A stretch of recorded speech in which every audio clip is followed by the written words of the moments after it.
I've lived in 5 different countries in Africa. I've lived in Malawi, Botswana, Zambia, Morocco, and Nigeria. I have also travelled extensively in South Africa, Zimbabwe, Namibia, and Egypt.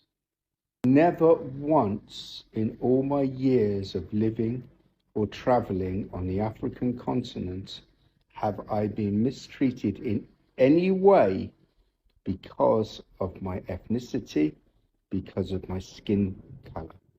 And this is in spite of the fact that I come from a country who are guilty for some of the worst colonial crimes ever inflicted throughout human history. That's right, I was born in Great Britain.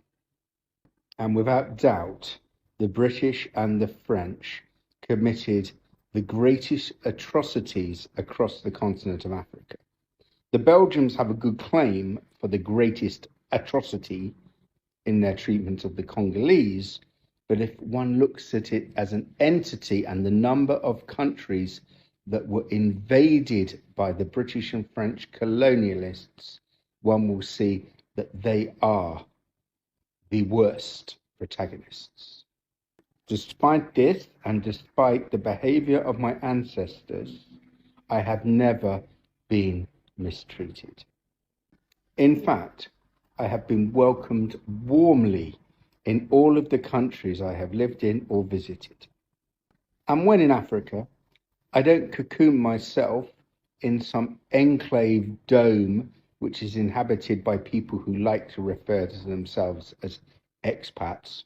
I hate that term.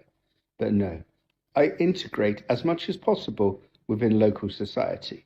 I will go to a shebeen. I will go to any compound and experience life as it is for people in the country where I am based.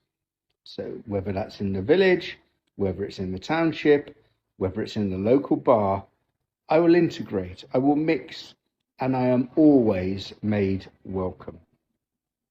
Now contrast that with the way many Africans are treated when they choose to live in the United Kingdom or France or other parts of Europe. The difference is incredible. The everyday racism experienced by African people on the European continent is a crime against humanity. Now, there are different types of racism. The most obvious is the day-to-day experience that an African will have whilst living in parts of Europe. The name calling, the staring, the subtle discrimination. And for many Africans, they will just brush it off because it is so common that they just get used to it, sadly. Worse, though, is the institutional and structural racism that Africans have to abide with. The restrictions on their movements, the fact that most passports emulating from the African continent will only allow Africans to travel visa-free to a handful of countries. And most of those will be other African countries or countries in the Caribbean. And moreover, the difficulty that Africans have finding work in Europe is unimaginable. People who are qualified as doctors, accountants, lawyers, university lecturers, nurses, teachers do not have their qualifications and experiences recognized by most European countries.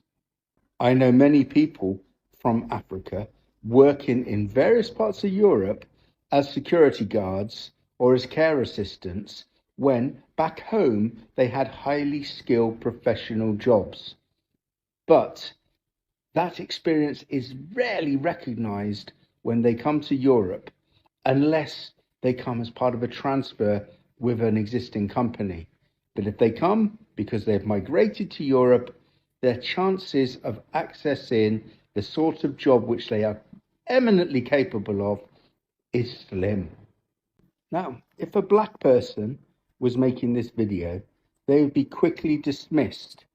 They'd be dismissed as having an axe to grind or always trying to find problems. And again, that's part of racism.